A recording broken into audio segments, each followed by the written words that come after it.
And Denmark do it. They qualify in second place.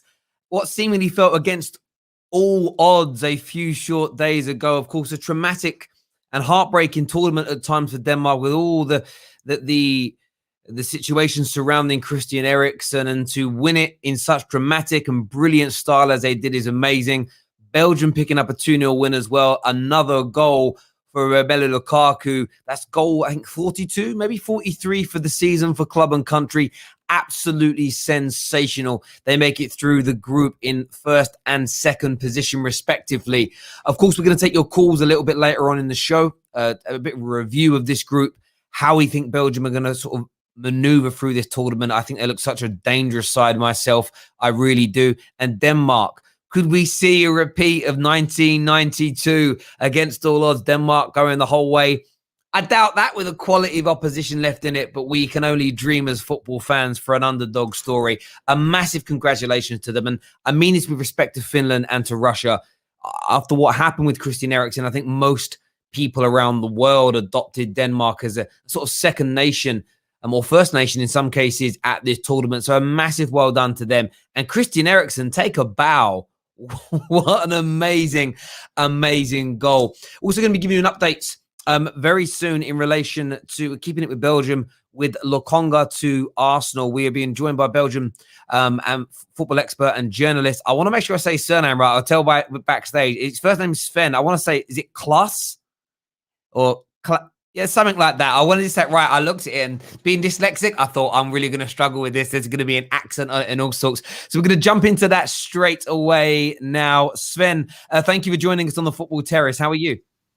No problem. I'm good. So was a bit of tension in the second half, but it ended all well. So 2-0 victory is nice. Yeah, absolutely. And what have you made of Belgium yourself so far at this tournament?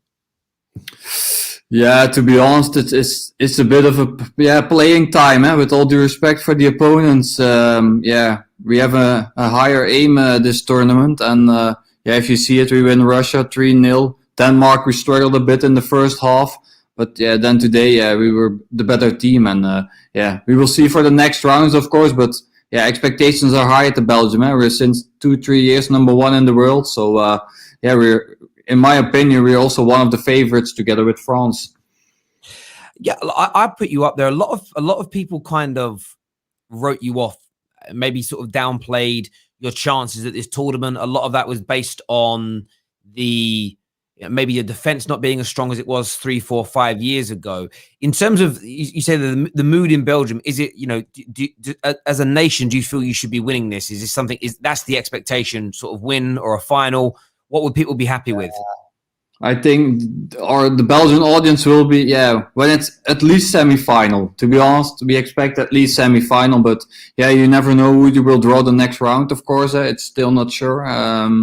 But we expect at least a semi-final. So I think, that must be doable for our country. Don't forget, we're not a country that are used to winning before 10 years ago. So we don't have a lot of experience at big tournaments. We had third place, of course, in 2018, but that was it. And then we had to go to 86 to another big tournament. So, we will see. There are also a lot of teams that are stronger than us. And like you said, our defense is one of our weakest links. But our attacking is really a luxury. If you see all those players coming in today also, and we still have players like Yuri Tielemans, Leandro Trossard, also very promising talents from the Premier League. So we also have the future now. Absolutely, there's no doubt about that. One of your standout players, he's had an amazing season with Inter Milan. As a Manchester United fan myself, the difference in him over the last 2 years is massive. Lukaku's always been looked at as a world-class goal scorer. Do you think he's now turned into a world-class football player as well? Yeah, for sure. If you saw his statistics, you just named it, 46 goals in the last 45 appearances. So, that are, numbers from, like Messi, Cristiano Ronaldo. So, at the moment, he's in that row. So, he's doing really well. I know in the beginning of his career, there were some arguments that his ball control wasn't really good. But, if you saw the disallowed goal tonight, I think he proved he worked very good on that. So it's a world-class striker, and when you get assists from Kevin De Bruyne, you just have to enjoy this. We have to cherish this, not only as a Belgian football player, but every football as a football supporter, not only in Belgium but in the whole world. So you have to enjoy this. Everyone wants to see this, the best Kevin De Bruyne and the best Romelu Lukaku. And then we still have not the best Eden Hazard at the moment, but he's coming. He did a good job today, and we will certainly need him later in the tournament. And that's a sobering and scary thought for rivals. So as a football fan, I love watching I grew up in an era of watching Dennis Bergkamp's, against my country, England, or against my football team. And I just enjoyed it. Zinedine Zidane. You have to enjoy these players when they come along because they're generational. Eden Hazard, as you say, he's had a very tough couple of years at Real Madrid. He's finding his fitness at this tournament, and if he can click into gear at some point in the last round of 16, or if you come up against the bigger teams in the latter stages, a firing Eden Hazard along with KDB and Lukaku in this form, you can beat anyone in this tournament with talent like that up front, no doubt. Yeah. And Courtois in the goal. Don't forget, when we have 4 top players with all those qualities, you can have a lot of players who are just average. But with those 4 world classes, you also saw it in the last game against Denmark. Kevin De Bruyne came up. He changed the game in only 20 minutes. And it's a joy to see. And I think everyone really enjoys that. And it's a wonderful player. And we will see Eden Hazard, like you said, difficult season also at Real Madrid, but also Axel Witsela. He also started today again. Didn't play it. It was his second game in 5 months. So we're stepping up in the tournament, and that's nice to see. 10 years ago, Belgium was out. With some luck, they were in the second round. But now we said we have a higher goal, but we're not the favorite, like you said. So we will see what will happen. But it's a good row. We scored 7 times. Only 1 goal after 2 minutes after a personal mistake against Denmark. So we will see what the future brings. And that's the point. A lot of people were criticizing before this tournament, defensively we're going to be weak, barring, as you say, one singular mistake. We've not really been troubled. No one's laid a glove. And of course, there's some bigger tests that come along the lines, but the foundation and the base looks very, very strong in this team. And maybe with there being less expectations this time, with there being less expectations, there's almost the players can relax a little bit. There's less pressure on their shoulder. I remember at the last World Cup, so they were being tipped as a team that could win it, and people were sort of expecting the same from them as they would of France or a Brazil or a Germany. And as you say, without a sort of long history of being successful at international tournaments, maybe that is, was a little unfair. In terms of sticking with the Belgian theme, as you know, there's a very young, very up and coming, talented young Belgian midfielder in Lokonga that is linked with a move to Arsenal Football Club. I know Gooners across the UK and across Europe and around the world are desperate to understand where that situation is. In terms of that move and him leaving Anderlecht and joining Arsenal, where are things with that right now? I was a bit surprised by the tweet that I did this morning. So that's almost 4K likes. So I'm not used to that for a Belgian journalist, to be honest. So I was a bit surprised by the impact of it. And sambi Lokonga, they did a first bid last week. So a first offer from 14 million euros plus 3 million bonuses. And Anderlecht is still considering that. And because they already agreed with the player. And I think the deal will happen. Maybe in few days, more than 3, probably a week. I think it still can happen, but Anderlecht has to decide.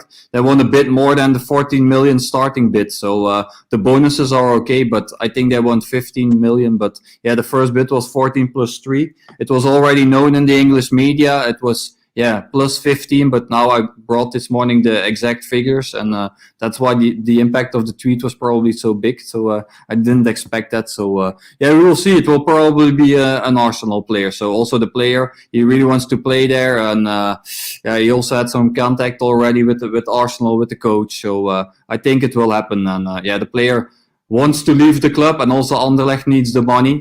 You also saw tonight Doku who also was a former player of Anderlecht. They had to sell, of course, with Vincent Company. They still have a lot of financial problems, so they still need the money. And Anderlecht were aiming for 20 million, but the bid is now 17 million. So I think they will land in a few days.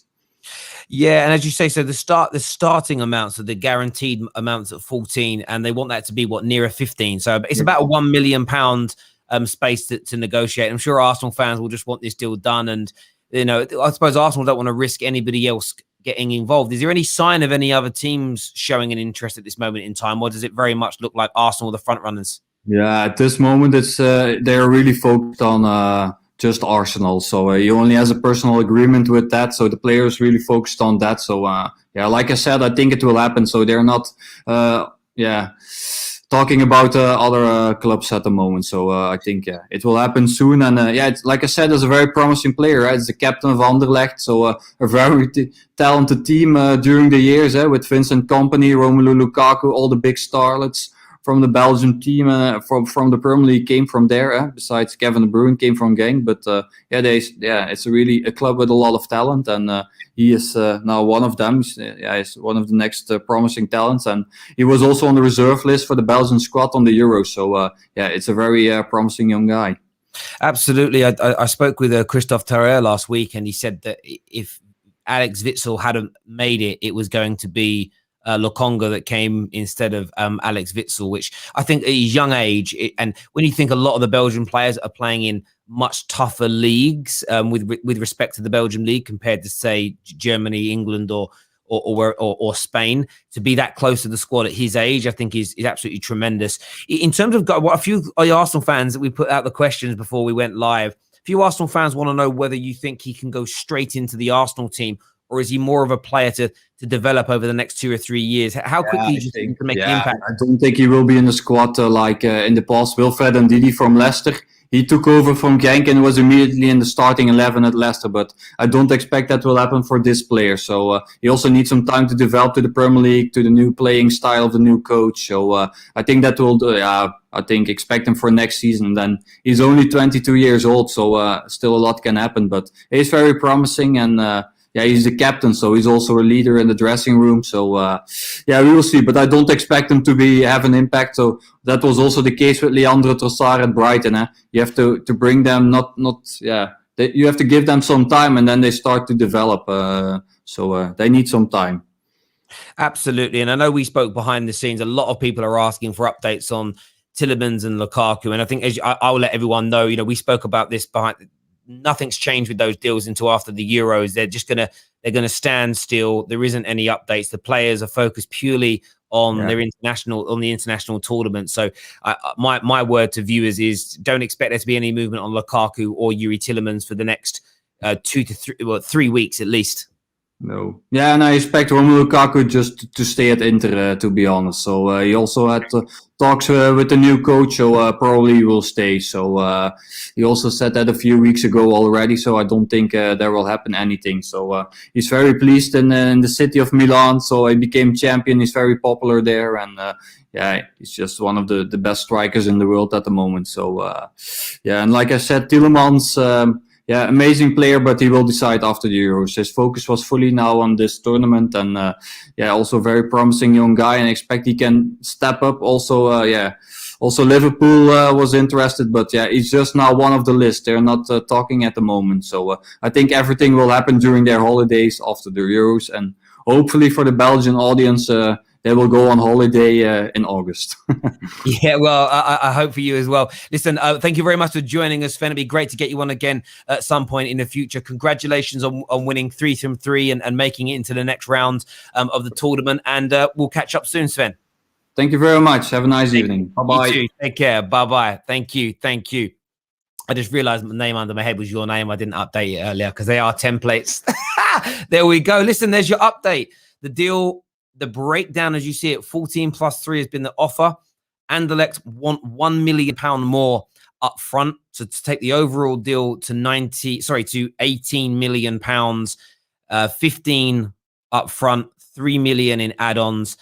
Arsenal are the front runners. He's going to be an Arsenal player. It's details now. It's a very small amount of money to bring him in. Very young, very up and coming. Not expected to break into the first team straight away, but that doesn't mean he will not. On the other two big Belgian players that have got linked with moves away from their current clubs, Yuri Tillemans. We know Liverpool are a team looking at him, but me and Sven spoke before this stream as well. There are no talks because Yuri Tillemans wants to focus on Belgium. Exactly the same for Lukaku. He knows Chelsea are looking at him. He knows Man City have inquired about him. There's a lot that think he's going to stay there. It would take something drastic to make that change, but no further talks are happening in the European Championships. So there's your updates on that. The super chat here that came through from Artem says, don't even care that Russia didn't make it through, Terry. Really happy for Denmark. Hope they make it a deep run for Christian. Lukaku is a beast. He was sensational tonight. The whole team was sensational tonight. There's no doubt about it whatsoever. And I can see the agendas are starting here. We've got Lokonga over Pogba. There's Lokonga over Mount. They've already started. But listen, I'm starting one. I'm putting Scott McDeany over Varane, mate. That's what I'm saying. That's going to be mine. Let's take a look at some of your comments that have come through here. Terry, I couldn't update my name while I was streaming because it's done on a different bit of software, and I literally was about to go live and I realized I hadn't done that because I was watching the games and I was like, I need to get his name done, and I didn't do it the other way. Oh well, we live and learn. We move. Let's take a look at some of these comments here. Kamavanga over Lokonga.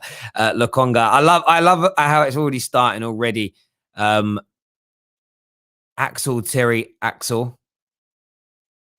I don't know what you mean. I don't know what you mean by that. I didn't even see that when we were talking. Let's go to some more of these comments here. What are being said again? KDB was great tonight. He was absolutely brilliant tonight. There's no doubt about it whatsoever. Saying this guy sounds like KDB. Well, that will probably be because he's from Belgium as well. Do you know what I mean? And there'll be similarities in accent. I'm sure. Let's just have a little looky look here. What's being said? We're going to open up the lines for some of you to come on and have your say in a few moments as well. I want to know what you're thinking and you're feeling. A lot of the same stuff here. Donny, Terry, bro, that win was for Christian. Christiansen was like Michael Caine. He blew the bloody net off. I like that. That's a pretty good play of words there. I quite like that. That's pretty good. It's pretty good, Aaron. It's pretty good indeed. Hang on a minute. This is Joe Optastats have put this in here. Denmark are the first team in European Championship history to reach the knockout stages of a competition, having lost their first two group stage games. Recovery. Yeah, tremendous. And of course, results for other teams helped. You know, Finland dropping points against Russia helped, or Russia not winning that. All these things helped. And, you know, they deserved it really, because I think if Christian Eriksen hadn't have had his, hadn't have had the situation with his heart, would they have beaten Finland? In my opinion, they would have done. So I feel like a little bit of justice has been served today. They were rushed into that game or making a decision about that game when they shouldn't have been. So fair play, you know, you know, a little bit of justice really there. So that's great. That was shared by Neeks in the group chat. Let's go to some. I'm going to share the link now in the live comment section. If you want to come on and if you want to have your say today, get yourselves on. I want to know what you're thinking, feeling, and saying. Update for any Gooners that are just tuning in. Lokonga to Arsenal is all but done. Is all but agreed. It's very, very close indeed. It really, really is. I need to just update a bit of title in here. Krusty Screamer. Is that his nickname at Chelsea? Krusty. Is it? That's a weird. Why? I want to understand why that is his nickname. I really am intrigued here. I'm just updating some of the title in here, people, based on what we spoke about already.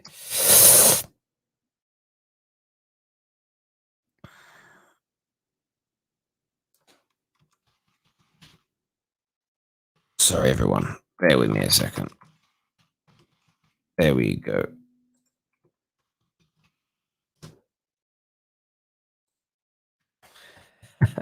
All Right, there we go. That's updated. That makes a lot more sense now. It's where I needed it to be.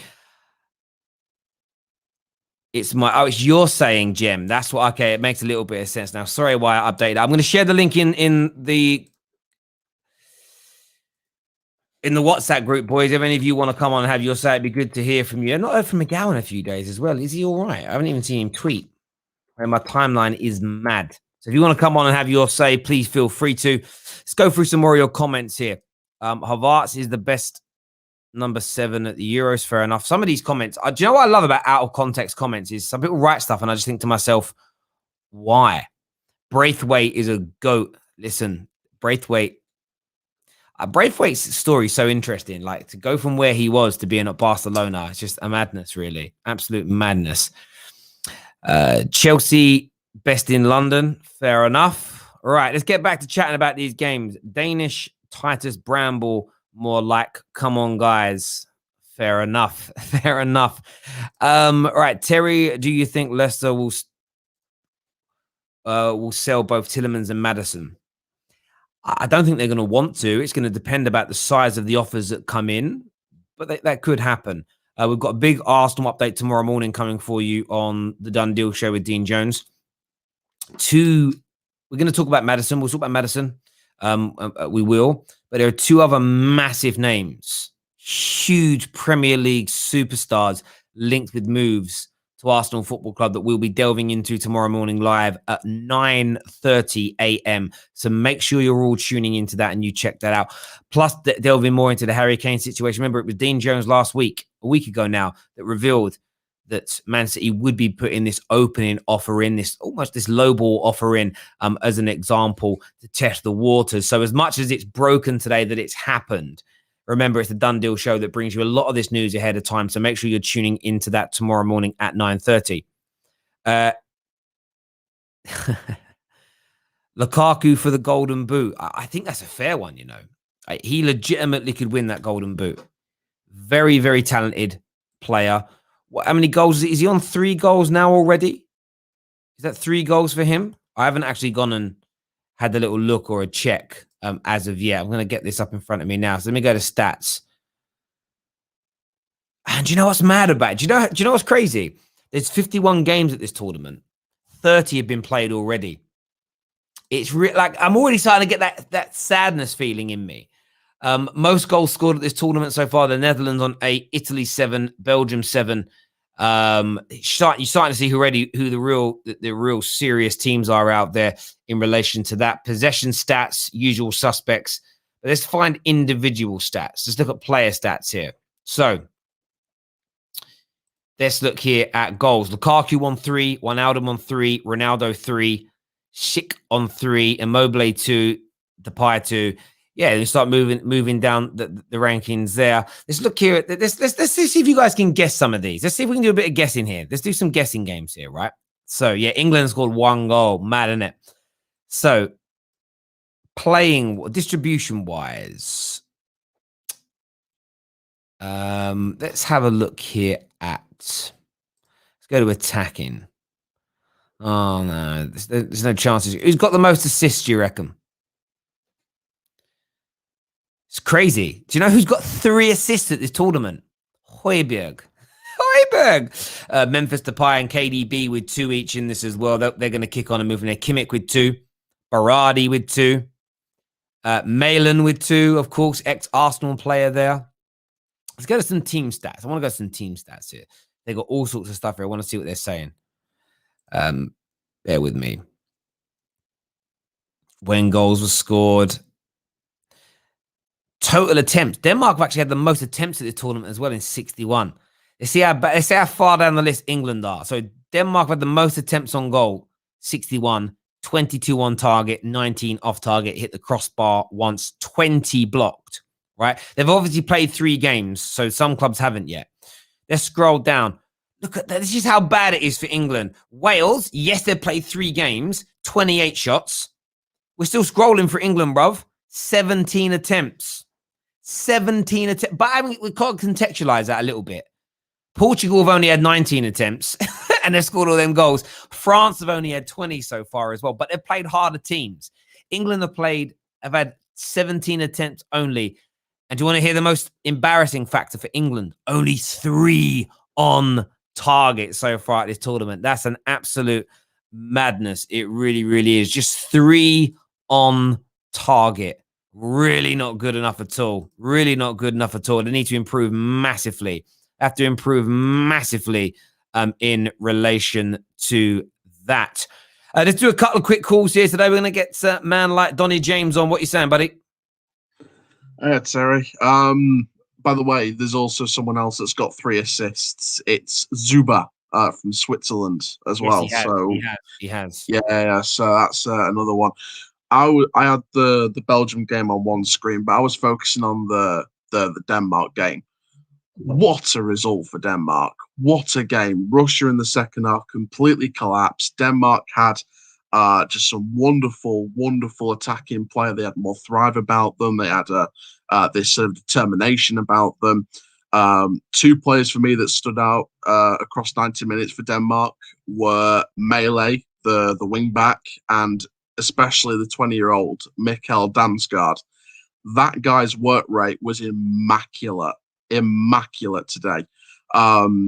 There's a couple of Brentford players in that team, Jensen and Norgard, I believe. I noticed them during the Football League season. I knew they were going to be good players, and they've exceeded my expectations of them in this competition. And I think that Denmark overall, I think we're just a better team, and I think they really deserved it. Not just because of what happened to Christian Eriksen, but the fact that they're just a well-drilled team. Belgium obviously deserved to top the group. They put in a decent shift against Finland, just the usual brilliant performance, Romelu Lukaku and stuff like that. So it should be interesting. Obviously, England's got that game against Czech Republic tomorrow, so it's going to be. I'm kind of hoping that we finish top of the group, because if we end up finishing second, then they're playing the game on the day that I go to Alton Towers next week. So I really don't want to miss the game. So I'd rather they win the group and play on a different day, so I don't have to miss them. But it's going to be interesting. But big up Denmark, man. The crowd were just amazing as well. It's just so good to have those fans back. And there was one particular moment when there was a whole, I think it was like, few minutes into the second half, there was a massively amazing singing chant all across the arena, and hearing it was quite, I think the commentator said it was quite haunting, but it was just so serenading. It's like, it was so wonderful to hear fans singing the song in unison. It felt like being at the theatre. And I think on top of that as well, we've been like, we've missed it due to lockdown. We haven't been able to experience it. So it's 18 months of not hearing proper atmospheres. And then you see that tonight. And because they had a full crowd, when they got those goals, and then you heard the news leaking in that Belgium had scored, I've just missed that euphoria. That I saw the pictures when I think it was when the second goal was announced around the stadium. I saw a shot of a section of Denmark fans. One of them had this other guy just like grabbing him by the face and looking eye to eye to him and saying like, we've done it. And that's that kind of connection that you don't get from an audio edited soundtrack that you play over the top in the speakers. So, I mean, you don't get that kind of physical, visual and audible emotion. You don't get that. So yeah, I really felt it. I felt like I was there when I was listening to that and watching that. So it was brilliant. But Terry, big up yourself, man. Big up the terrace. And we've got some more business to do this week. Brand new left back, brand new loanee. Well, fair play on that, mate. So I've got to jump into some other calls, but I appreciate all you coming on, mate, and having your say. And I'll speak to you soon. Top man. Yeah, no worries, mate. I'll hopefully see you on a call at some point at the end of this week. And I'm going to Alton Towers on Monday. So enjoy your 21st birthday. Enjoy yourself. Next week. Enjoy yourself and happy birthday. And we'll speak to you again soon. Top man. Thank you. All the best, mate. Thank you. Let's go to some more calls in a few moments. Just for a few people that maybe just be tuning in now. Of course, we had Sven Klaas on earlier, Belgian football expert. Tier 1 in Belgium, very well respected over there. And when we spoke earlier, he was like, I've had a lot of attention today for putting this information out. He said, I've not really delved into much. And he said, why he's credible? Because he isn't a Belgian journalist who's just been he chats about everything that goes on in every single country. He's just very open to the fact that he's got great connections within the Belgium setup, as opposed to right the way across Europe. Very rarely delves into UK transfer news. He was quite taken aback today by the sort of the attention and everything else that he received. So very, very credible, very well known within things over Belgium. And he has said that there's a few things he said today, but Arsenal made the bid last week, 14 plus 3 million pounds. Anderlecht still considering it. They prefer around 15. He thinks the deal will happen probably in a few days or a week. The player really wants to be there, and he's already had contact with Mikel Arteta. So very, very positive news in relation to that. We're going to get man Lucky Gao on now to have his say in relation to this breaking news. Of course, Chelsea fans as well. What he's also stated is that Lukaku will stay at Inter Milan. He's stated that Lukaku will stay at Inter Milan. Next on the show, as I say, Gao's here. What you saying, buddy? Yo, what you saying, Terry? How you doing? Yeah, I'm good, my brother. I'm good. What did you make of the sort of this Lokonga news now? It's moving in closer. The breakdown's been put out. 14 million plus 3, 17 million pounds. Sorry, 17 million euro deal to bring this young man to your club. It's drawing ever closer. Are you excited about getting him? Listen, I've always said that he's going to be an understudy to Thomas Partey. This is not the signing that is going to get you out of your seat and excited. Obviously, you're just happy that the club is doing business early, getting their targets, bringing them into the club so they have enough time in the with the proper preseason to get ready for the Premier League season. That's what you're happy about. We always knew the first bid was going to be far away, second bid was going to be a little bit closer, and the third bid is probably the one that's likely to get the deal done. That's what's going to happen, and hopefully it does get done. We get the kid in, and hopefully he can come in and do some work, because he's going to looking like he's going to be the replacement for Matteo Guendouzi. It's looking like he has some leadership qualities, being the leader at Anderlecht, and Anderlecht are notoriously known for producing some good young Belgian talent. So if he comes in and he has a scope to grow, he could be a really good shout. And this is what I like to see. I like to see us being proactive and getting these deals done early, because guess what, Terry? I think last window we were talking about this, how Arsenal are historically known for not getting deals done early and getting stuff done last minute. And we were even looking at the average where they usually sign players. So this is historically early for Arsenal to sign a player. What is it? Late June instead of getting it late July, early August. Yeah, and I think on top of that, was also really important for Arsenal fans to focus on is he's very talented. You know, he's very, very talented. He's one of the rising stars within the Belgian game. And you're looking to get it done now. You're looking to get it done sooner rather than later. You're looking to tie him up. And I've said this a few times in recent years about my club, Man United. I sometimes get very frustrated that you end up buying. When we were linked with Koulibaly, everybody was like, oh, he's 80, 90 million. And my view was, well, who's the next Koulibaly? Who's the 22-year-old, the 23-year-old who's going to become as good as him in 2 or 3 years' time? Let's go and pick him up. You know, if you look at like Salzburg, how many young, talented players they pick up. It's harder when you're trying to win major titles.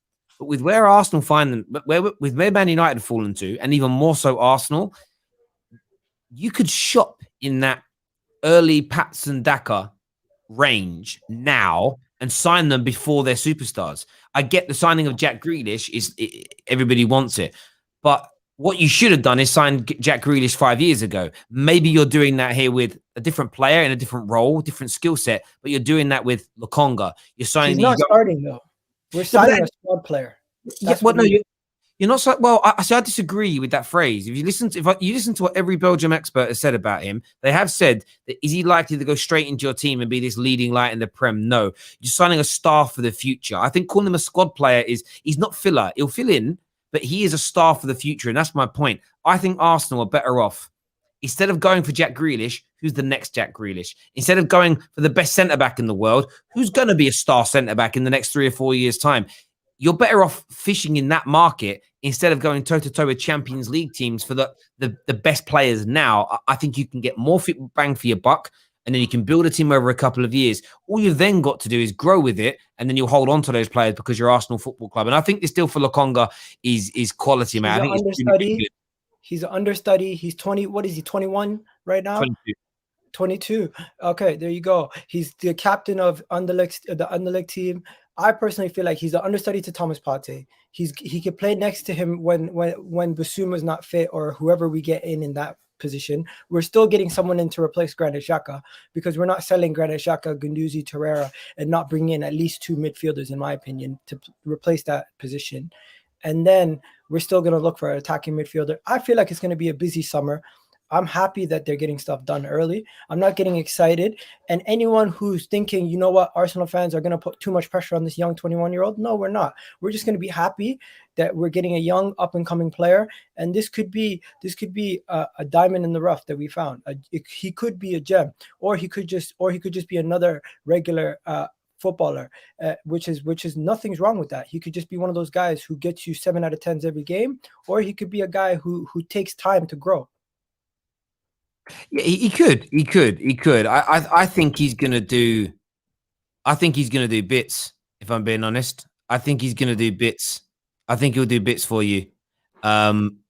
Sooner, maybe a little bit sooner than you all think. If I'm being absolutely honest, I think he's gonna do very, very well to Matteo. Indeed.